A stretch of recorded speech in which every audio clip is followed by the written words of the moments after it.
Hello बच्चों, welcome back to Dakshinai classroom channel. Hope आप लोग अच्छे होंगे और अपने घरों में पढ़ाई कर रहे होंगे, जम के पढ़ रहे होंगे, है ना। और अब हम आज जो करने वाले हैं, जो हम शुरू करने वाले हैं, वो है पी ब्लॉक। इंपॉर्टेंट लेक्चर है। इंपॉर्टेंट लेक्चर किस लिए है? क्योंकि यस, बहुत ज़्यादा सिलेबस है, बहुत ज़्यादा रिएक्शंस हैं, लेकिन इनसे क्वेश्चंस भी बनते हैं। ठीक है, कहाँ पर क्वेश्चंस बनते हैं वो भी मैं बताऊंगा, तो उन चीज़ों का ध्यान रखना कि यहाँ जहाँ पर मैंने बोल दिया कि इंपॉर्टेंट है, probability of question coming from that part will be important, है ना। तो ये दो तीन चीज़ों का आप अगर ध्यान रखोगे, दो तीन चीज़ों को समझ के चलोगे, ठीक है, तो बहुत आसानी से पी ब्लॉक के क्वेश्चन जल्दी जल्दी होंगे। मेजरली जो पी ब्लॉक के क्वेश्चन आते हैं वो रिलेटेड होते हैं केमिकल बॉन्डिंग से, लेकिन कुछ क्वेश्चन ऐसे होते हैं जो रिएक्शन बेस्ड आ जाते हैं कभी कभी, ठीक है ना। तो उन रिएक्शन बेस्ड क्वेश्चन पर थोड़ा सा आपको ध्यान देना है, ठीक है। तो शुरुआत करते हैं पी ब्लॉक की। और पी ब्लॉक शुरू करने से पहले एक चीज और बोलना चाहूंगा कि जब भी मैं पी ब्लॉक पढ़ाऊं, आप एनसीईआरटी की जरूर बुकलेट रीड करें, क्योंकि क्वेश्चन जो बनता है पी ब्लॉक का, चाहे किसी भी पेपर में हो, वो हमेशा एनसीईआरटी की बुकलेट से ही बनता है, एनसीईआरटी की बुक से ही बनता है, ठीक है। तो मैं एक बार लेक्चर पढ़ा दूंगा आपको, उसके बाद जाके एक बार एनसीईआरटी की बुकलेट जरूर रीड कर लेना उस टॉपिक की, ताकि आपके लिए कुछ भी ऐसा ना छूट जाए जहां से क्वेश्चन बनने की पॉसिबिलिटी हो, ठीक है ना। तो एनसीईआरटी की बुकलेट जरूर एक बार रीड करना, ठीक है। चलिए शुरुआत करते हैं नाइट्रोजन फैमिली से। आज का हमारा टॉपिक है नाइट्रोजन फैमिली, ठीक है। नाइट्रोजन फैमिली, ठीक है। नाइट्रोजन के परिवार के बारे में बात करनी है हमें, है ना। नाइट्रोजन के परिवार के बारे में बात करेंगे और देखेंगे कि कैसे कैसे किस किस तरह से इसके रिएक्शंस होते हैं। अब जब हम नाइट्रोजन के बारे में बात करते हैं तो सबसे पहले इंपॉर्टेंट इसमें जो कंपाउंड आता है वो आता है नाइट्रोजन, है ना। नाइट्रोजन आता है ना, N2 आता है, ठीक है। और ये जो N2 है ये कहां पाया जाता है? एयर में पाया जाता है। कितना परसेंट? 79%, ठीक है ना। कितना परसेंट? 79% एयर में पाया जाता है ना। तो इसको हम कहां मिलता है? हमें एयर में मिलता है, 79% मिलता है। तो बहुत ज्यादा अमाउंट में एटमॉस्फेयर में हमारे पास क्या प्रेजेंट है? N2 प्रेजेंट है। और एयर से निकालने के लिए हम क्या करते हैं? डिस्टिलेशन करते हैं। एयर से निकालने के लिए हम उसको क्या करते हैं? डिस्टिलेशन करते हैं। लिक्विफाइड एयर का डिस्टिलेशन करते हैं और हमें N2 गैस मिल जाती है। N2 गैस हमें मिल जाती है। तो यहां से N2 हमें मिल जाती है। अच्छा, N2 और कहां पाई जाती है? N2 बेसिकली एयर ही हमारा एक मेन सोर्स है जहां से N2 मिलती है। बाकी फिर बहुत सारे रिएक्शंस हैं जहां पर N2 का यूज होता है, ठीक है ना। नाइट्रोजन का यूज होता है, ठीक है। चलिए अब N2 के यूजेस की बात करें। यूजेस ऑफ नाइट्रोजन, पहला यूज प्रिपरेशन ऑफ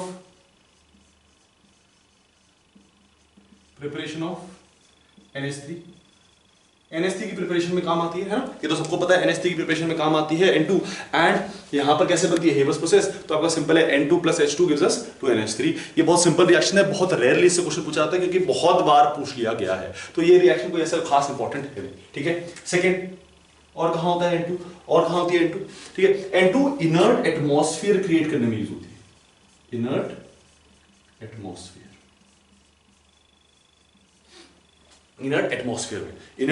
मतलब, अब देखो बेसिकली फंडा क्या है कि अगर ये एटमॉस्फेयर, जो अर्थ का एटमॉस्फेयर है, उसमें ऑक्सीजन का अमाउंट ज्यादा हो तो कंबशन भी फास्ट होगा, क्योंकि जितना ज्यादा ऑक्सीजन उतना ज्यादा कंबशन। अब अगर उतना ज्यादा कंबशन होगा तो आग, हर जगह आग लगती रहेगी, ठीक है। तो उसके लिए इंपॉर्टेंट है कि ये एटमॉस्फेयर जो है ना वो इनर्ट रहे, वो कुछ ऐसी गैसेस से भी भरा रहे जहां रिएक्शन होने की पॉसिबिलिटी कम हो, जो रिएक्ट कम करती हो। फॉर एग्जांपल, आपने अभी कुछ दिन पहले ऑस्ट्रेलियन बुशफायर सुना हो, ठीक है। बहुत भयंकर आग लगी थी, ठीक है। वो आग कंट्रोल क्यों हुई या वो आग over the period time slow क्यों हो गई? उसका रीजन ये था कि अर्थ का एटमॉस्फेयर जो है वो इनर्ट है। स्पेसिफिकली इनर्ट क्यों है? क्योंकि 79% क्या प्रेजेंट है? N2 प्रेजेंट है। और 79 N2 मतलब N2 आसानी से रिएक्ट तो करती नहीं। क्यों रिएक्ट नहीं करती? क्योंकि N2 के पास क्या है? ट्रिपल बॉन्ड N है ना। तो N2 आसानी से रिएक्ट करती नहीं है, और क्योंकि N2 आसानी से रिएक्ट नहीं करती, विच मींस इसलिए वो इनर्ट एटमॉस्फेयर को क्रिएट करती है। क्या क्रिएट करती है? Inert atmosphere. तो इसकी वजह से it helps in creating inert atmosphere. तो मेरे को अगर कहीं पर इनर्ट एटमॉस्फेयर बनाना हो जहां रिएक्टिविटी मेरे को कम रखनी हो, तो या रिएक्टिविटी स्पेसिफिक रखनी हो, तो मैं किसका यूज करूंगा? N2 का यूज करूंगा। मैं किसका यूज करूंगा? N2 का यूज करूंगा, ठीक है ना। ठीक है, इनर्ट कहां क्या यूज करूंगा? इनर्ट एटमॉस्फेयर क्रिएट करूंगा, ठीक है। अच्छा, थर्ड कहां यूज करते हैं? थर्ड यूज करते हैं आपका सी इंडस्ट्री में। सी इंडस्ट्री में यूज किया जाता है। कहां, क्यों सी इंडस्ट्री में यूज किया जाता है? देखो, अगर आप फिश, सी वाटर से फिश निकालते हैं तो ऐसा तो है नहीं कि डेली सी के पास है, विच मींस उस फिश को ट्रैवल करना पड़ेगा, है ना। अब over the period time you know कि अगर फिश वाटर से बाहर निकल जाती है तो वो डिकम्पोज करेगी, और अगर डिकम्पोज करेगी तो उसको मेंटेन रखने के लिए हम क्या यूज करते हैं, नाइट्रोजन का यूज करते हैं, क्योंकि नाइट्रोजन का जो बॉइलिंग पॉइंट है वो काफी कम है, जो नाइट्रोजन बॉइलिंग पॉइंट वो काफी कम है। तो नाइट्रोजन, लिक्विड नाइट्रोजन का टेम्परेचर काफी कम होता है, around 75-76 degree, -75-76 degree centigrade minus, right. So it helps in maintaining those substances, दो कंपाउंड जो आपके सी सब्सटेंस है, जो आप सी से एनिमल्स निकालते हो, जो सी से सी फूड निकालते हो, उसमें हेल्प करते हैं। अच्छा, आपने एक चीज देखी होगी कि जब आप क्या निकालते हैं, आप ऑर्गन्स निकालते हैं, है ना। ऑर्गन्स निकालते हैं, ऑर्गन्स क्यों निकालना होता है? फॉर एग्जांपल आपको आईफोन खरीदना, वो आईफोन नॉर्मल तो मिलेगा नहीं, वो क्या होगा, एक किडनी 2 किडनी बेच के ही मिलेगा, ठीक है। तो जब आप आईफोन खरीदना चाहते हैं और किडनी देते हैं, तो ऐसा तो है नहीं कि अगर आपने अभी किडनी निकाली तो किसी को किडनी चाहिए होगी, तो उसको ट्रैवल करने के लिए हो सकता है वो किडनी आपने दिल्ली में निकाली, लेकिन वो किडनी चाहिए कहीं है तमिलनाडु में। अब उस किडनी को ट्रैवल करना है, अगर ट्रैवल करना है तो ट्रैवल तो नॉर्मली होगा नहीं, तो डिकम्पोज करेगा वो, और अगर वो डिकम्पोज करेगा तो उस डिकम्पोजिशन को रोकने के लिए हम क्या यूज करते हैं, cold temperature, very very very less temperature. आपको एक केमिस्ट्री का रूल पता होना चाहिए कि लेस टेम्परेचर पे रिएक्टिविटी कम होती है और डिकम्पोजिशन भी कम होता है, ठीक है, लोअर टेम्परेचर्स पे, राइट। लोअर टेम्परेचर्स पे रिएक्टिविटी क्या होती है, कम होती है, और डिकम्पोजिशन भी कम होता है, ठीक है। तो यहां पर यही फंडा होता है कि आप, और एक चीज और याद रखना कि आपका जो अनस्टेबल कंपाउंड होता है ना, वो यूजुअली लोअर टेम्परेचर्स पे बनता है, जो स्टेबल कंपाउंड होता है ना, वो हमेशा हायर टेम्परेचर्स पे बनता है, ठीक है। तो ये चीज ध्यान रखना। अब लोअर टेम्परेचर हो गया तो जो आपका ऑर्गन है वो तो लोअर टेम्परेचर पे रहेगा, लोअर टेम्परेचर पे रहेगा तो डिकम्पोज नहीं करेगा, डिकम्पोज नहीं करेगा तो आसानी से आप ट्रांसपोर्ट करके किसी और को वो किडनी दिलवा सकते हो, राइट। तो वही चीज यहां पर है, इसी इंडस्ट्री में या फिर क्रायोजेनिक चीजों के लिए, क्रायोजेनिक मतलब लो टेम्परेचर पे रखने के लिए किसी चीज को, वहां यूज होती है, वहां यूज होती है, ठीक है। नेक्स्ट, फोर्थ, एयरबैग्स में,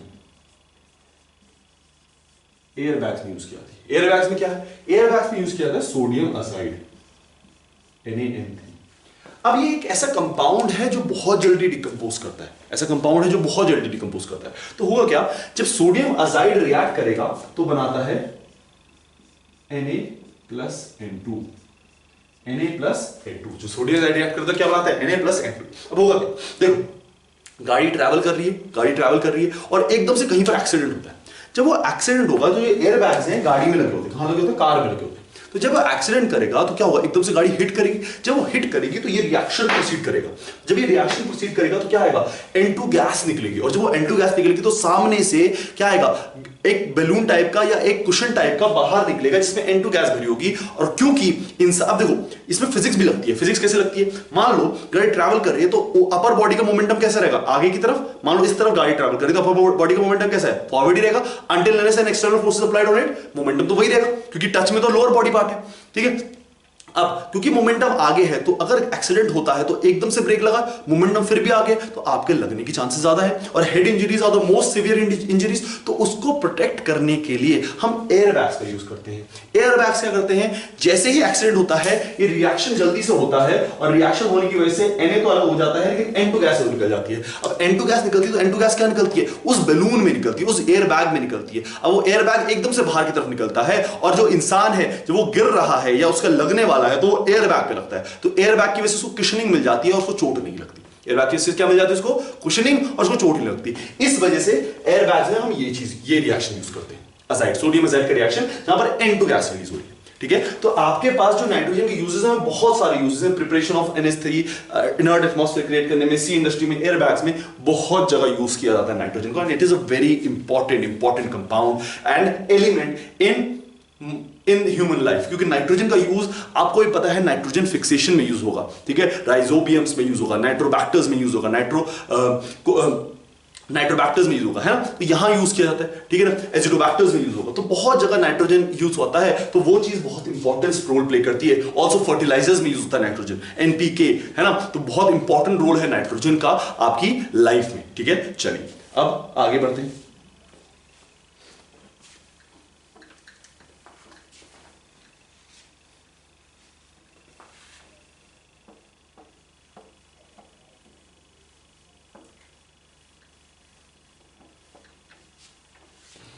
ठीक है, अच्छा अब हमने बात करी किसकी, हमने बात करी नाइट्रोजन की।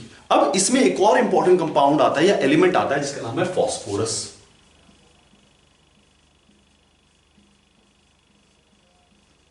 Phosphorus, and this is a very important compound. देखो एलिमेंट्स में नाइट्रोजन और फॉस्फोरस के ही हम रिएक्शन देखेंगे, उनके कंपाउंड्स के बारे में ही बात करेंगे, बाकी किसी और कंपाउंड के बारे में बात नहीं करेंगे। तो पहले हम इंडिविजुअली उन एलिमेंट्स को देख रहे हैं और फिर आगे चल के बाकी सारी चीजों को भी देखेंगे, ठीक है। चलिए फॉस्फोरस की बात करें तो फॉस्फोरस यूजुअली पाया जाता है बोन्स में। अब ऐसा तो है नहीं कि बोन्स में पाया जाता है तो किसी को मारो और उसके बोन्स में से फॉस्फोरस निकाल दो, ऐसा तो कर नहीं सकते, ठीक है। तो हम उसके लिए क्या करते हैं, हम कुछ और कंपाउंड के बारे में बात करते हैं। तो calcium phosphate, very important compound, जहां आपका फॉस्फोरस पाया जाता है। कैल्शियम फॉस्फेट में क्या पाया जाता है, फॉस्फोरस पाया जाता है, वेरी इंपॉर्टेंट कंपाउंड, ठीक है। अब इसका रिएक्शन बहुत इंपॉर्टेंट है, ये रिएक्शन समझने की कोशिश करना, ठीक है, याद नहीं करना। मैं तो पहले ही बोला कि रिएक्शन कभी भी याद नहीं करना होता, समझो कि रिएक्शन क्या हो रहा है। क्योंकि कैल्शियम फॉस्फेट है, कैल्शियम फॉस्फेट से फॉस्फोरस निकालने के लिए मैं SiO2 और कार्बन का यूज कर रहा हूं, दोनों का यूज कर रहा हूं। क्यों कर रहा हूं, ये वीडियो पॉज करके अपना दिमाग लगाओ। मैं दो चीजों का यूज कर रहा हूं, SiO2 एंड कार्बन। क्यों यूज कर रहा हूं, ये आपको दिमाग लगाओ, जल्दी लगाओ, वीडियो पॉज करो, दिमाग लगाओ। अगर लगा लिया है, सोच लिया है तो अच्छी बात है, नहीं तो दिमाग अब सावधान समझना। देखो this is a salt, this is a salt. तो इसमें एक आपका एसिडिक पार्ट होगा, एक आपका बेसिक पार्ट होगा, है ना। एक आपका एसिडिक पार्ट होगा और एक आपका क्या होगा, बेसिक पार्ट होगा, ठीक है। ये जो बेसिक पार्ट होगा वो जनरली किससे बनता है, जो सॉल्ट है। तो मैंने आपको एक चीज सिखाई थी कि सॉल्ट क्या होती है, सॉल्ट इससे भी बन सकती है, कैल्शियम ऑक्साइड प्लस CO2, ये भी सॉल्ट बना सकता है, CaCO3, ये चीज सिखाई है मैंने, है ना। विच मीन्स यहां पर एसिडिक पार्ट कौन सा है, CO2, बेसिक पार्ट कौन सा है, CaO, है ना। तो इसमें अगर मैं सिर्फ इसकी बात करूं तो इसमें बेसिक पार्ट क्या हो सकता है, बेसिक पार्ट CaO हो सकता है, बिल्कुल हो सकता है ना। एसिडिक पास फॉस्फोरस का कोई कंपाउंड होगा, है ना, एसिडिक पास फॉस्फोरस का कोई कंपाउंड होगा, ठीक है। तो वो मेरे लिए इतना रेलेवेंट नहीं है, फॉस्फोरस और ऑक्सीजन होगा, ठीक है, इतना मेरे को पता है, ठीक है। एसिडिक पार्ट क्या होगा, फॉस्फोरस ऑक्सीजन का कोई कंपाउंड होगा, मेरे ख्याल से होना चाहिए P2O5 6 P2O5 6 ये होना चाहिए, है ना, कुछ इस तरह से कंपाउंड होगा, ठीक है। मेरे लिए अभी रिलेवेंट है, मैं अभी जानने की कोशिश नहीं कर रहा हूं। मेरे पास ये क्या है, ये एसिडिक है, ये बेसिक है, ये एसिडिक है। बेसिक क्यों बोला, क्योंकि मेटल का ऑक्साइड और मेटल के ऑक्साइड यूजुअली क्या होते हैं, बेसिक होते हैं, और ये क्या है, एसिडिक। तो रटना नहीं है, मैंने पहले ही बोला है आपको, ठीक है। अब ये बेसिक ऑक्साइड है, ये एसिडिक है। ये जो बेस है ये SiO2 क्या है, एसिडिक ऑक्साइड। ये SiO2 क्या है, एसिडिक ऑक्साइड, है ना। ये SiO2 क्या है, एसिडिक ऑक्साइड, ठीक है। तो आपका CaO है जो बेसिक है, आपका SiO2 है जो एसिडिक है, CaO plus SiO2, CaO plus SiO2 दोनों रिएक्ट करेंगे, तो ये बेस है, ये एसिड है, बेस और एसिड रिएक्ट करके क्या बनाते हैं, सॉल्ट। तो ये कंपाउंड क्या बनाएंगे, CaSiO3, ये बेस है, ये एसिड है, ठीक है। ये बात समझ आती है। तो यहां पर एसिडिक ऑक्साइड हो गया, यहां पर बेसिक ऑक्साइड हो गया, दोनों रिएक्ट किया, CaSiO3 बना दिया। अब बचा क्या मेरे पास, P2O5। यूज किया क्या, carbon. Carbon is a very good reducing agent. अगर आपने मेटलर्जी पढ़ ली है तो मेटलर्जी में पढ़ा होगा carbon is a very good reducing agent. कहां यूज किया जाता है, कॉपर में। कहते हैं नहीं, कॉपर में सेल्फ रिडक्शन यूज होता है, याद रखना इस चीज को। ये दो तीन चीजें हैं जो याद रखना। जिंक के एक्सट्रैक्शन में आप कार्बन यूज करते हो, आयरन के एक्सट्रैक्शन में आप कार्बन यूज करते हो, ठीक है। तो कॉपर में आप क्या यूज करते हो, सेल्फ रिडक्शन यूज करते हो, तो ये चीज भूलना नहीं, ठीक है। But carbon is a reducing agent. तो कार्बन अगर रिड्यूसिंग एजेंट तो किसको रिड्यूस करेगा, ये तो रिएक्ट करके बैठ गया अपना, तो इसको रिड्यूस करेगा। जब इसको रिड्यूस करेगा तो क्या करेगा, ये हायर ऑक्सीडेशन स्टेट में इसको कन्वर्ट कर देगा फास्फोरस में और खुद कन्वर्ट हो जाएगा कार्बन मोनोऑक्साइड में, खुद कन्वर्ट हो जाएगा कार्बन मोनोऑक्साइड। तो आपके लिए सिंपल सा रिएक्शन हो गया कि कैल्शियम फॉस्फेट ने जब SiO2 और कार्बन के साथ रिएक्ट किया तो SiO2 क्योंकि एसिडिक था तो वो इसका बेस लेके भाग गया, और जब बेस लेके भाग गया तो बचा एसिडिक पार्ट, जिस एसिडिक पार्ट को इस कार्बन ने क्या करा, रिड्यूस किया, और रिड्यूस करके बना दिया फास्फोरस और CO। ये जो फास्फोरस बना, इस फास्फोरस को हम बोलते हैं व्हाइट फास्फोरस। क्योंकि व्हाइट कलर का होता है ना।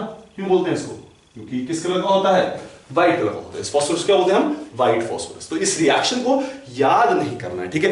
क्वेश्चन में कहीं पूछ लिया जाएगा, to extract phosphorus from which of the following phosphorus can be extracted. और रिएक्शन में आपको दो तीन चीजें दे देंगे, साथ में ये दे देंगे, calcium phosphate plus SiO2 plus carbon. अब तुम्हें पता होना चाहिए कैल्शियम फॉस्फेट में दो पार्ट्स हैं, क्योंकि इट इज अ सॉल्ट, और सॉल्ट हमेशा एक एसिडिक पार्ट और एक बेसिक पार्ट से बनती है। तो एसिडिक पार्ट कौन सा होगा, फास्फोरस का कोई, क्योंकि नॉन मेटल है, नॉन मेटल ऑक्साइड यूजुअली क्या होता है, एसिडिक, और बेस किसका होगा, कैल्शियम का। तो कैल्शियम का वाला पार्ट बेसिक है, ये बेसिक पार्ट, ये एसिडिक, जो नया आपने एसिड डाला है उससे रिएक्ट करके एक सॉल्ट बना लेगा, और ये जो कार्बन है ये फास्फोरस को रिड्यूस करके P4 बना देगा और व्हाइट फास्फोरस बन जाएगा, साथ में कार्बन मोनोऑक्साइड गैस बन जाएगी। इस तरह से आप फास्फोरस का एक्सट्रैक्शन करते हो, ठीक है, दिस इज व्हाइट फास्फोरस, ठीक है, इस तरह से फास्फोरस का एक्सट्रैक्शन करते हो, ठीक है। चलिए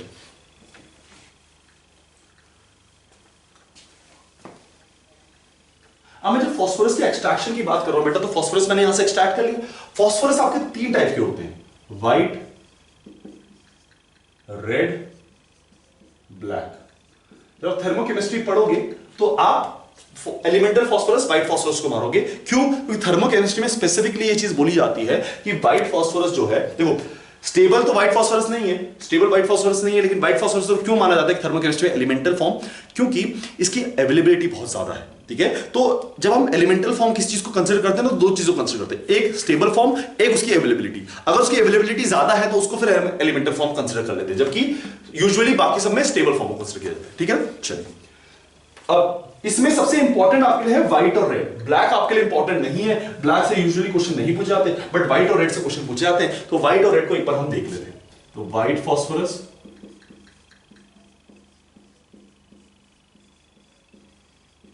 and red phosphorus, red phosphorus, white phosphorus and red phosphorus, ठीक है। चलिए जब मैं व्हाइट फास्फोरस की बात करता हूं बेटा, तो व्हाइट फास्फोरस जो है वो कौन सा कलर का होगा? व्हाइट कलर का। जो रेड फास्फोरस है रेड कलर, ठीक है। नहीं चलिए ये तो बहुत सिंपल सा फंडा हो गया। स्ट्रक्चर कैसा होता है? स्ट्रक्चर इसका होता है, दिस इज द स्ट्रक्चर। इसका क्या है? स्ट्रक्चर। इसका क्या है? स्ट्रक्चर, ठीक है। Simple structure, cage like structure बनता है। जब हम रेड फास्फोरस की बात करते हैं तो रेड फास्फोरस का स्ट्रक्चर पॉलीमेरिक स्टाइल में होगा।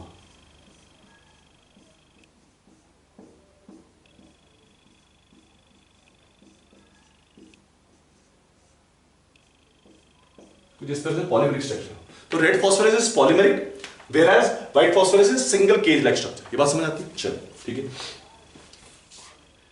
Reaction with O2, reaction with O2, ठीक है। अच्छा याद रखना, एक चीज याद रखना, अगर कभी भी आपको P4 बोला जाए, अगर कभी भी आपको क्या बोला जाए? P4, तो P4 हमेशा क्या होगा? व्हाइट फास्फोरस, कभी भी रेड फास्फोरस नहीं होगा। क्यों? क्योंकि P4 यही है, ये P4 नहीं है, ये पॉलीमेरिक फॉर्म है। तो क्योंकि ये पॉलीमेरिक फॉर्म है तो इसको हम P4 कंसीडर नहीं करते। अगर P4 बोला जाए तो that is white phosphorus. P4 white phosphorus जब रिएक्ट करता है, ये P4 बहुत जल्दी एट 30 डिग्री सेंटीग्रेड या रूम टेम्परेचर पे ऑक्सीजन के साथ रिएक्ट करके P4O6 बना लेता है। अगर लिमिटेड अमाउंट में, एक्सेस अमाउंट में हम आगे बात करेंगे, बट रिएक्ट कर जाता है। बस समझ आ रहा है? 30 डिग्री सेंटीग्रेड। ये क्योंकि पॉलीमेरिक है तो इसकी रिएक्टिविटी यूजुअली क्या होगी? कम होगी। इसकी रिएक्टिविटी यूजुअली क्या होगी? कम। तो क्योंकि ये पॉलीमेरिक है इसकी रिएक्टिविटी कम है, और रिएक्टिविटी कम है तो ये बहुत हायर टेम्परेचर पे करता है। तो ये अराउंड 200 डिग्री सेंटीग्रेड पे आराम से रिएक्ट कर लेता है। 200 डिग्री सेंटीग्रेड पे आसानी से रिएक्ट कर लेता है। बात समझ आती है? बात समझ आती है?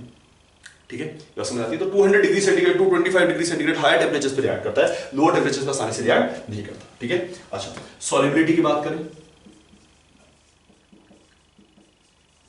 सॉल्युबिलिटी की बात करें, पहला वाटर के साथ सॉल्युबिलिटी, वाटर में इनसॉल्युबल है, ठीक है। इधर भी इनसॉल्युबल, यहां भी सॉल्युबल। जब ये इनसॉल्युबल होगा तो ये तो इनसॉल्युबल होगा, क्योंकि इसमें तो पॉलीमेरिक स्ट्रक्चर बन रहा है, और पॉलीमेरिक स्ट्रक्चर बनेगा तो सॉल्युबिलिटी क्या हो जाएगी? कम हो जाएगी, राइट। अच्छा जब मैं CH2 कार्बन डाइसल्फाइड की बात करूं तो ये सॉल्युबल है, ये सॉल्युबल है, जबकि ये क्या है? इनसॉल्युबल, जबकि ये क्या है? इनसॉल्युबल, ठीक है। तो सॉल्युबिलिटी की जब बात करते हो H2O में दोनों इनसॉल्युबल हैं, और CH2 में व्हाइट फास्फोरस सॉल्युबल है, रेड फास्फोरस इनसॉल्युबल है। व्हाइट फास्फोरस सॉल्युबल है, रेड फास्फोरस इनसॉल्युबल है। चलिए नेक्स्ट, स्टोरेज की बात कहां स्टोर करते हैं? देखो ये एयर में बहुत जल्दी से रिएक्ट करते हैं, तो एयर में तो स्टोर नहीं कर सकते, लेकिन वाटर में इनसॉल्युबल, वाटर में क्या है? इनसॉल्युबल, तो वाटर में स्टोर कर सकते हैं। तो इन वाटर, इसको वाटर में स्टोर किया जाता है। इसको कहां स्टोर किया जाता है? पानी में। इसको कहां स्टोर किया जाता है? पानी में, ठीक है। और इसको स्टोर कैसे कहां करेंगे? क्योंकि एयर में बहुत ही हाई टेम्परेचर पर रिएक्ट करता है, और नॉर्मली वो टेम्परेचर नहीं पहुंचा जाता, तो इसको तो हम एयर में भी स्टोर कर सकते हैं। इसको कहां स्टोर कर सकते हैं? एयर में। तो white phosphorus is stored in water because it is insoluble in water, whereas red phosphorus is stored in air because it is soluble in, because it reacts in air at a very high temperature, and क्योंकि वो बहुत high temperature पर react कर रहा है तो फिर उसको आराम से आप एयर में नॉर्मली भी स्टोर कर सकते हैं। चलिए ठीक है।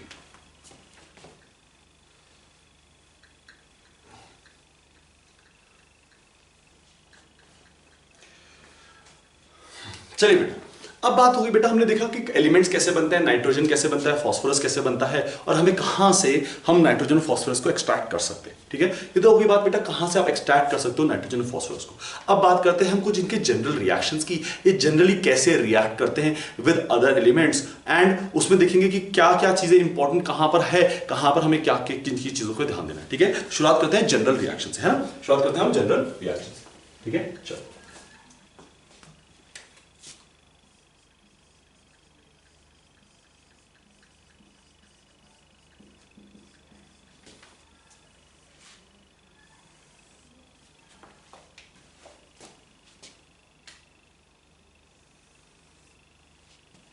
ठीक है, यहां पर देखो विद किसके साथ रिएक्ट कर रहे हैं, जनरल रिएक्शन, और फिर एक्सेप्शन अगर कोई होगा डिफरेंट वे में कोई बिहेव कर रहा होगा तो उसको बात करेंगे, है ना, उसके बारे में बात करेंगे। ठीक, चलिए, in its own group, in its own group, अपने ही ग्रुप में अगर रिएक्शन करना हो, मतलब नाइट्रोजन और फास्फोरस के बीच में हो रहा हो, नाइट्रोजन और आर्सेनिक के बीच में हो रहा हो, किसी के बीच में हो रहा हो, अपने ग्रुप में किसी में से हो रहा हो, तो अपने ग्रुप में रिएक्ट नहीं करता, अपने ग्रुप में रिएक्ट नहीं करता। ठीक है, अपने ग्रुप के साथ ये रिएक्ट नहीं करता। ठीक है, चलिए next, oxygen family, oxygen family. अब ऑक्सीजन फैमिली के साथ देखो, मैं एलिमेंट वाइज जाऊंगा, पहले मैं नाइट्रोजन की बात कर लेता हूं, फिर मैं फास्फोरस की बात करूंगा। ऑक्सीजन फैमिली के साथ जनरली नाइट्रोजन का रिएक्शन नहीं होता है। क्यों नहीं होता है? क्योंकि नाइट्रोजन के जो बॉन्ड है वो 3 बॉन्ड है, ऑक्सीजन के क्या कितने बॉन्ड है? 2 बॉन्ड है। अब नाइट्रोजन के अगर 3 बॉन्ड है तो आपको रिएक्शन करने के लिए 3 बॉन्ड को तोड़ना पड़ेगा, और ऑक्सीजन के कितने बॉन्ड को तोड़ना पड़ेगा? 2। तो ओवरऑल बॉन्ड ब्रेकिंग बहुत ज्यादा हो रही है। ठीक है, तो इस वजह से जनरली वो रिएक्ट नहीं करते। क्यों? हमें कैसे पता चला जनरली रिएक्ट नहीं करते? बेटा एटमॉस्फेयर में ऑक्सीजन भी प्रेजेंट है और नाइट्रोजन प्रेजेंट है और बहुत ही ज्यादा अमाउंट प्रेजेंट है। अगर रिएक्ट करते होते ना तो सारा रिएक्शन हो चुका होता अभी तक। तो जनरली वो रिएक्ट नहीं करते। ठीक है, अब अगर वो रिएक्ट करेंगे तो किस कंडीशन में करेंगे? Lightning condition. किस कंडीशन में करेंगे? लाइटनिंग। ठीक है, लाइटनिंग कंडीशन, लाइटनिंग समझ लेना जो बनाया मैंने, है ना, लाइटनिंग कंडीशन है। ठीक है, लाइटिंग कंडीशन में क्यों रिएक्ट करेंगे? क्योंकि लाइटिंग कंडीशन बहुत ही हाई टेंपरेचर को जनरेट करती है, राइट, और क्योंकि वो हाई टेंपरेचर जनरेट कर रही है इस वजह से वो आसानी से रिएक्ट करेंगे। ठीक है, तो क्या बन जाएगा यहां पर? यहां बन जाएगा NO, यहां बन जाएगा NO, है ना, यहां बन जाएगा NO, and this will B colourless gas. कैसी गैस होगी? Colourless, colourless. ठीक है, यहां बन जाएगा NO, और कैसी गैस होगी? कलरलेस गैस होगी। ठीक है, कौन सी फैमिली के साथ बात करूं मैं? ऑक्सीजन फैमिली के साथ, है ना। चलिए, कलरलेस गैस बनी। ये NO, ये NO किसके साथ रिएक्ट करेगी? ये NO रिएक्ट करेगी O2 के साथ। एटमॉस्फेयर में O2 प्रेजेंट है, O2 के साथ रिएक्ट करेगी और बना देगी NO2, बना देगी NO2 which is a brown colour gas, brown colour gas, which is a brown colour gas. क्या बना देगी? NO2 which is a brown colour gas, है ना, ब्राउन कलर गैस बना देगी। ठीक है, बात समझ आती है? ठीक है, और ये जो NO2 है ये पानी के साथ रिएक्ट करती है, और पानी के साथ रिएक्ट करके क्या बनाती है? आप ध्यान रखना, ये खास बात है, यहां पर खास बात है। ठीक है, पानी के साथ रिएक्ट करके क्या बनेगी? NO2 इज अ कैसा ऑक्साइड है? एसिडिक ऑक्साइड है। अगर वो एसिडिक ऑक्साइड है तो पानी में डालने पे वो एसिड बनाएगा, ये चीज याद आती है। ठीक है, जैसे कैल्शियम ऑक्साइड बेसिक ऑक्साइड है, पानी में डालने के बाद अबेस बनाता है, वैसे ही NO2 is an acidic oxide, तो पानी में डालने के बाद वो एसिड बनाएगा। लेकिन कौन सा एसिड बनाएगा? आप ध्यान से समझना, यहां पर नाइट्रोजन +4 ऑक्सीडेशन स्टेट में है। कौन सी ऑक्सीडेशन स्टेट में? +4, और इसकी बात मैंने S ब्लॉक में भी करी थी। ठीक है, बट +4 ऑक्सीडेशन स्टेट में समझो, अगर ये +4 ऑक्सीडेशन स्टेट में है विच मींस नाइट्रोजन का कोई ऐसा एसिड प्रेजेंट ही नहीं है जो +4 ऑक्सीडेशन स्टेट में होता है। नाइट्रोजन के सारे एसिड या तो +1, +3, +5 में होंगे, +4 वाला यूजुअली प्रेजेंट नहीं। तो ये जो NO2 है वो वाटर के साथ रिएक्ट कर +4 वाला कोई एसिड नहीं बना सकते। तो होता क्या है? यहां पर होता है डिस्प्रपोर्शनेशन रिएक्शन। क्यों? क्योंकि नाइट्रोजन का +4 में तो कोई एसिड है नहीं, तो वो क्या कहता है कि मेरे को अगर एसिड बनाना है तो मेरे को डिस्प्रपोर्शनेट करना होगा, और अगर डिस्प्रपोर्शनेट करना होगा तो एक हायर ऑक्सीडेशन स्टेट और एक लोअर ऑक्सीडेशन स्टेट। तो जब ये रिएक्ट करेगा तो ये रिएक्ट करके बना देगा HNO3 और HNO2। यहां से देखो, +5 ऑक्सीडेशन स्टेट, +3 ऑक्सीडेशन स्टेट। तो NO2 को जब आप पानी में डालोगे तो 2 एसिड बनते हैं, HNO3 और HNO2, HNO3 और HNO2। ऐसा क्यों हुआ? क्योंकि NO2 में देखो, इसको तुम इस तरह से बोल सकते हो कि जो एनहाइड्राइड है ये मिक्स्ड एनहाइड्राइड है। क्या बोला जाता है इसको? Mixed anhydride, mixed anhydride.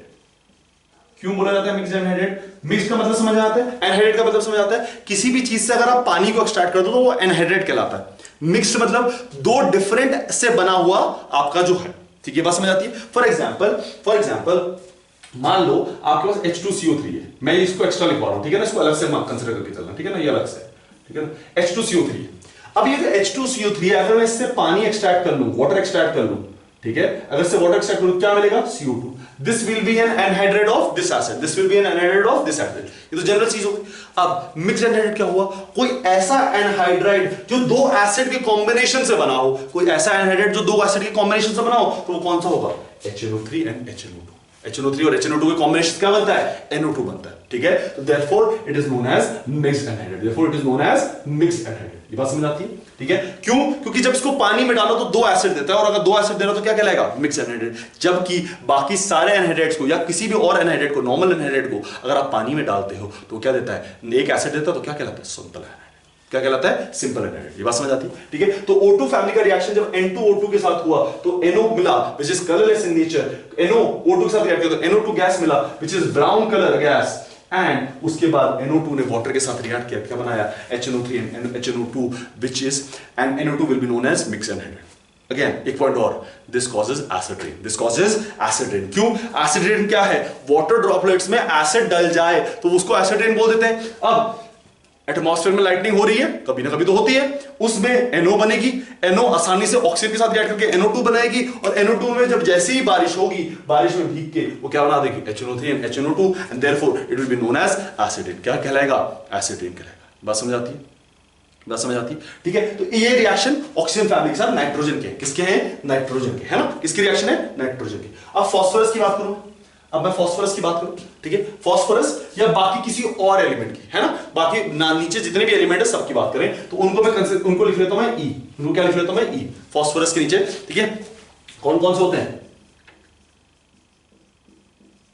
ये सारे, इन सबको कंसीडर कर रहा हूं, है ना, मैं इन सबको कंसीडर कर रहा हूं, ठीक है, ठीक है, इन सबको कंसीडर कर रहा हूं, ठीक है, सारे को कंसीडर कर रहा हूं एक्सेप्ट बिस्मथ, एक्सेप्ट बिस्मथ में सबको कंसीडर कर रहा हूं, ठीक है। तीनों तीनों क्या है, E है। E का रिएक्शन जब ये ऑक्सीजन के साथ होगा, ठीक है, E का रिएक्शन जब भी ऑक्सीजन के साथ होगा, चलिए फास्फोरस को थोड़ा सा अलग से कंसीडर कर लेते हैं, पहले फास्फोरस को अलग कंसीडर कर लेते हैं, फिर बाकी सब कर लेंगे।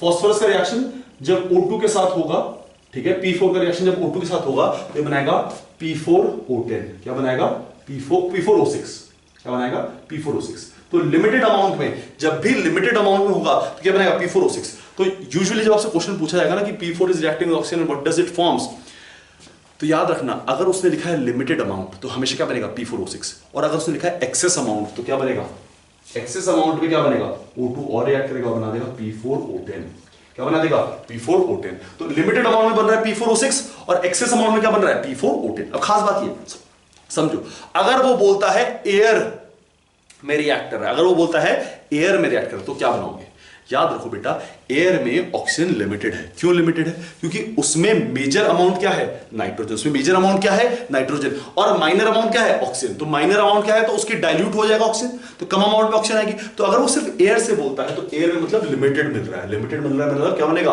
P4O6 मिलेगा, क्या बनेगा, P4O6। बात समझ आती, बात समझ आती, ठीक है। चलिए अच्छा, इनका स्ट्रक्चर के बारे में बात करता हूं मैं, ठीक है, या लिख ही देते हैं। देखो P4O6 का स्ट्रक्चर, पहले P4 का स्ट्रक्चर क्या था, P4 का स्ट्रक्चर था हमारे पास कुछ इस तरह से,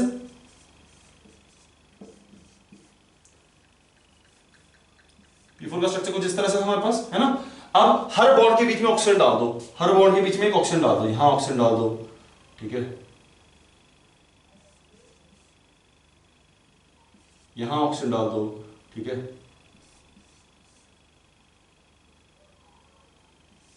यहां ऑक्सीजन डाल दो, यहां ऑक्सीजन डाल दो, यहां ऑक्सीजन डाल दो, this is P4O6। Her bond के बीच में ऑक्सीजन है। अब ये हमें समझना है, ओवरलैप कर रहा है, एक पीछे की तरफ है और एक आगे की तरफ है, ठीक है ना। ये वाला कैसा है, ये पीछे की तरफ है और ये ऐसा है, ठीक है ना। तो ये जो बॉन्ड है ये कुछ इस तरह से और ये आगे की तरफ है ना, तो पीछे आगे की तरफ है, केज लाइक स्ट्रक्चर बनता है। तो हर बॉन्ड के बीच में अगर आप ऑक्सीजन डाल दो आपको क्या मिल जाएगा, P4O6 मिल जाएगा। P4O10 क्या हो जाएगा, P4O10 में हर फास्फोरस पे एक डबल बॉन्ड लगा दो,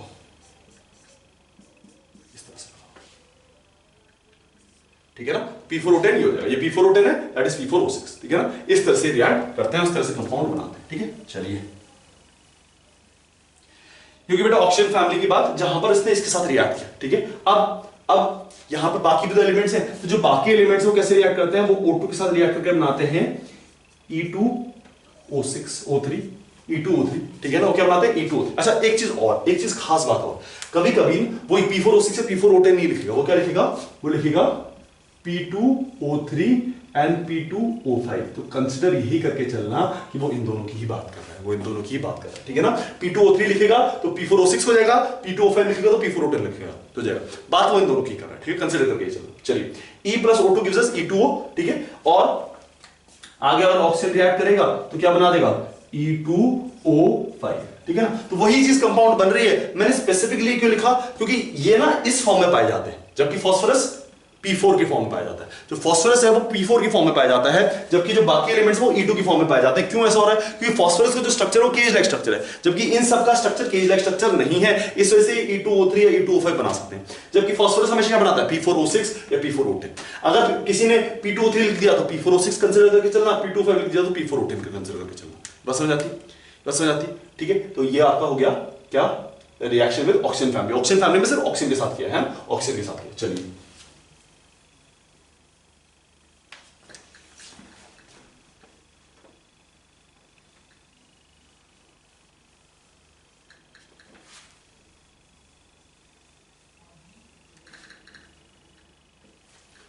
ठीक है, ऑक्सीजन के साथ रिएक्शन हो। सल्फर के साथ रिएक्शन की बात करें, इसमें ऑक्सीजन फैमिली सल्फर भी आता है, सल्फर इंपॉर्टेंट है। सल्फर के साथ सिंपल रिएक्शन होगा, सल्फर रिएक्ट्स विद ई, ठीक है, सल्फर रिएक्ट्स विद ई के साथ रिएक्ट करेगा सल्फर। नो ई क्या है, वो सारे एलिमेंट्स हो सकते हैं। नाइट्रोजन के साथ रिएक्ट नहीं करता सल्फर, लेकिन बाकी सारे एलिमेंट्स हो सकते हैं। क्या बनाएगा, E2S3 और क्या बनाएगा, E2S5,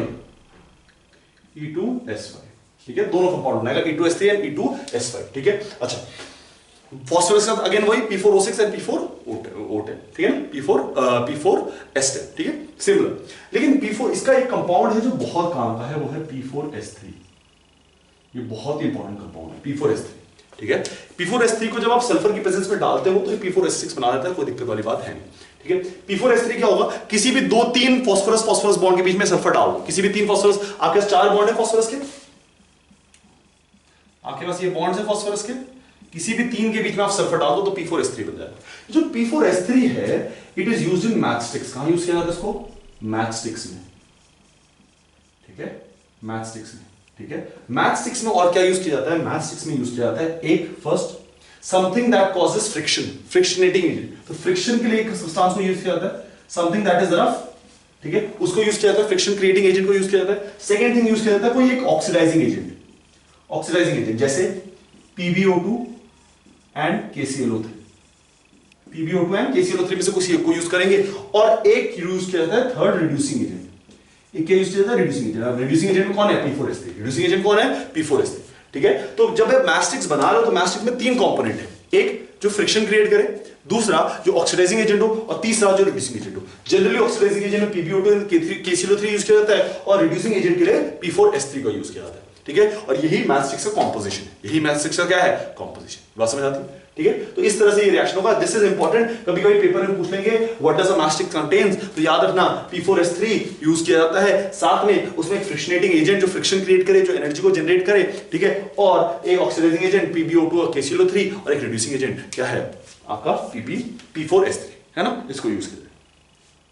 सल्फर एक्स्ट्रा डालोगे तो P4S6 बन जाएगा, ज्यादा इंपॉर्टेंट नहीं है, ठीक है। चलिए नेक्स्ट, सल्फर आपके ऑक्सीजन फैमिली के साथ बात हो गई इसमें, है ना। इस ऑक्सीजन फैमिली के साथ देख लिया आपने कैसा रिएक्ट करता है, किस तरह से इसके रिश्ते हैं ऑक्सीजन फैमिली के साथ। अब बात करते हैं हेलोजन फैमिली, अब बात करते हैं हेलोजन फैमिली के साथ, है ना। हेलोजन फैमिली,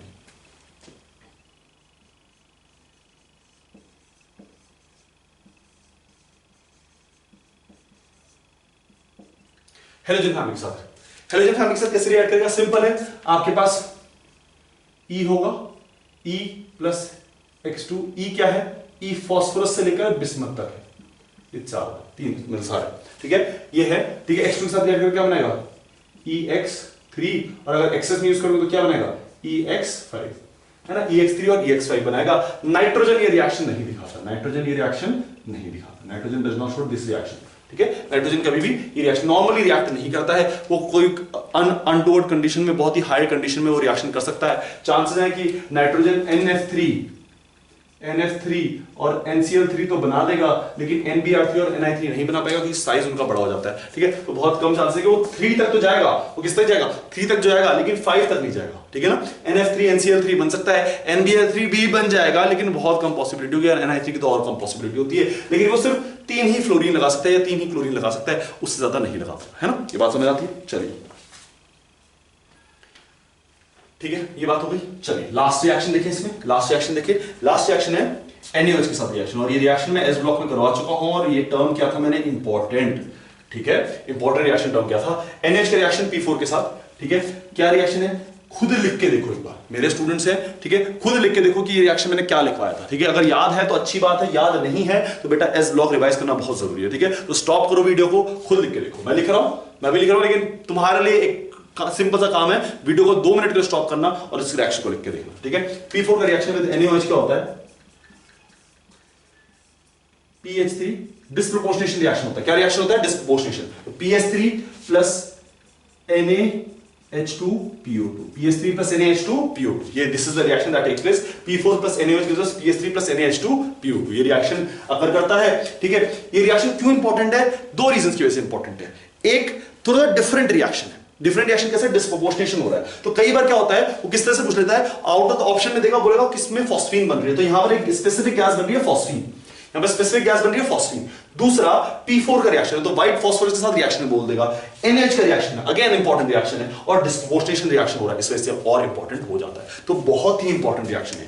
क्यों इंपॉर्टेंट है, अभी क्वेश्चन करवाता हूं उसका, है ना। तो ये रिएक्शन बहुत इंपॉर्टेंट है, ये रिएक्शन का थोड़ा सा ध्यान रखना। चलिए अब इसका एक रिलेटेड क्वेश्चन करते हैं, और फिर आज के लिए बस इतना है ना। क्वेश्चन कर लीजिए, क्वेश्चन देखो, लिखो क्वेश्चन, लिखो white phosphorus,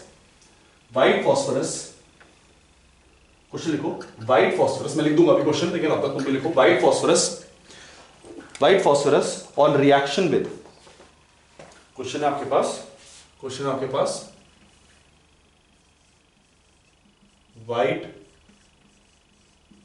phosphorus on reaction with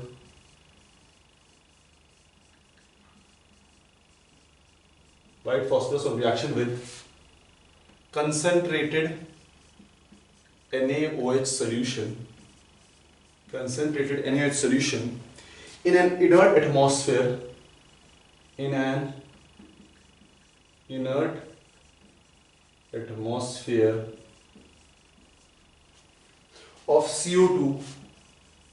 of CO2 gives phosphine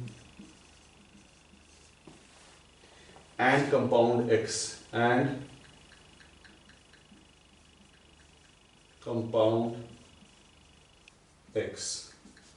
ठीक है। X on acidification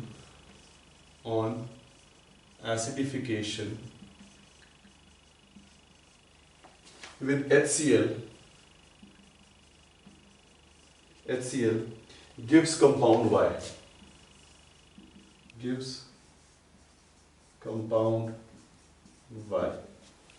The basicity of compound Y, the basicity of compound Y is, ये आपसे क्वेश्चन पूछा गया है। क्वेश्चन आया था आपका IIT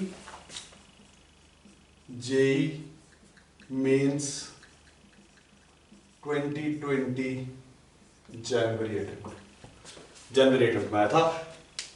इस क्वेश्चन के आने से पहले ही मैं आपको बोला था कि NaOH का क्वेश्चन, NaOH के रिएक्शन बहुत इंपॉर्टेंट होंगे, तो वही चीज ध्यान रखो, NaOH के रिएक्शन सबसे इंपॉर्टेंट होते हैं इस सीरीज में, इस ब्लॉक में सबसे ज्यादा इंपॉर्टेंट NaOH के रिएक्शंस हैं। NaOH के रिएक्शन 3 पूछे गए हैं, 3 या 4 NaOH के रिएक्शन पूछे गए थे इस साल के जेईई मेंस में, ठीक है। तो ये रिएक्शन जैसे ये इंपॉर्टेंट रिएक्शन, अब देखो क्या पूछा है, white phosphorus reacts with reaction on reaction, तो व्हाइट फॉस्फोरस क्या होता है, P4 रिएक्ट्स विद NaOH। अब जो फालतू की लाइन दी गई है ना, inert atmosphere of CO2 gives, कोई मतलब नहीं है इस रिएक्शन, कोई मतलब नहीं है, सिर्फ P4 प्लस NaOH का रिएक्शन है, और लिखने को दे दिया आपको PH3 प्लस क्या बनता है NaH2PO2, ये बोला था आपको, फॉस्फीन बनता है और एक कंपाउंड X बनता है। X कौन सा कंपाउंड हो गया? NaH2PO2 है ना, एक कंपाउंड हो गया। अब इसको क्या करा जाता है? एसिडिफाइड करा जाता है। तो एसिडिफाइड मतलब HCl में डाला जाएगा, HCl डाला जा रहा है तो क्या होगा? ये सॉल्ट है, ये एसिड है। जब सॉल्ट और एसिड रिएक्ट करते हो एक्सचेंज ऑफ आयंस होता है, तो ये जो H है ये इधर आ जाएगा और ये जो Na है ये इधर चला जाएगा। ठीक है, इस रिएक्शन, इस टाइप ऑफ रिएक्शन को बोलते हैं प्रेसिपिटेशन रिएक्शन या एक्सचेंज ऑफ कैटायंस और एनायंस रिएक्शन। ठीक है, तो एक्सचेंज हो जाएगा, क्या बन जाएगा? H3PO2 plus NaCl, H3PO2 plus NaCl, ये बन जाएगा। अच्छा, अब आपसे पूछा गया है कि बेसिसिटी क्या है इसकी, तो बेसिसिटी कितनी होगी? जितने एसिडिक H होंगे। स्ट्रक्चर बना के देख लो, नाम क्या होता है इसका? हाइपोफॉस्फोरस एसिड, है ना। क्या नाम होता है? Hypophosphorous acid. फॉस्फोरिक एक एसिड से क्या था मैंने? एक एसिड से एक ऑक्सीजन निकालो तो क्या बनता है? अस एसिड। अस एसिड से एक ऑक्सीजन निकालो तो क्या बनता है? हाइपो अस एसिड, है ना। याद रखना इस चीज को, एक एसिड से एक ऑक्सीजन निकालो तो बनता है अस एसिड, ठीक है, और अस एसिड से एक ऑक्सीजन निकालो तो बनता है हाइपो अस एसिड, हाइपो अस एसिड। ठीक है, एक एसिड मतलब जैसे फॉस्फोरिक एसिड, फॉस्फोरिक एसिड से एक ऑक्सीजन निकालोगे तो क्या बनेगा? Phosphorous acid. फॉस्फोरस एसिड से एक ऑक्सीजन निकालोगे तो क्या बनेगा? Hypophosphorous acid. ये बात समझ आती है? ठीक है, तो ये चीज है, तो ये क्या हो जाएगा? Hypophosphorous acid, hypophosphorous acid. अब इसका स्ट्रक्चर कैसा होता है? इसका स्ट्रक्चर आप लोगों को पता है, सिंपल स्ट्रक्चर है। हाँ जी, एसिडिक एच कितने हैं? एसिडिक एच कितने हैं इसमें? इसमें एसिडिक एच कितने हैं? एक ही एसिडिक एच है, दूसरा एसिडिक एच कोई है ही नहीं। और अगर एसिडिक एच एक ही है तो इसकी बेसिसिटी कितनी होगी? 1। इसकी बेसिसिटी कितनी होगी? 1। Basicity will be 1। ये आपका आंसर होगा। बेसिसिटी कितनी होगी? 1। ठीक है, तो इस तरह से क्वेश्चन पूछे जाते हैं, सिंपल क्वेश्चन आते हैं, डिफिकल्ट क्वेश्चन नहीं आते। ठीक है, बट जहां पर आपको इंपॉर्टेंट बोल दिया जाए उस चीज का आपको ध्यान रखना है। ठीक है, तो बस बेटा आज के लेक्चर में इतना ही। अब नेक्स्ट में कंपाउंड्स ऑफ नाइट्रोजन के साथ आपको मिलेंगे और देखेंगे कंपाउंड्स ऑफ नाइट्रोजन कैसे बनते हैं, उनके रिएक्शंस क्या होते हैं और फिर आगे बढ़ेंगे। ठीक है, तो आज के लिए बस इतना ही। Will meet you next time. Take care और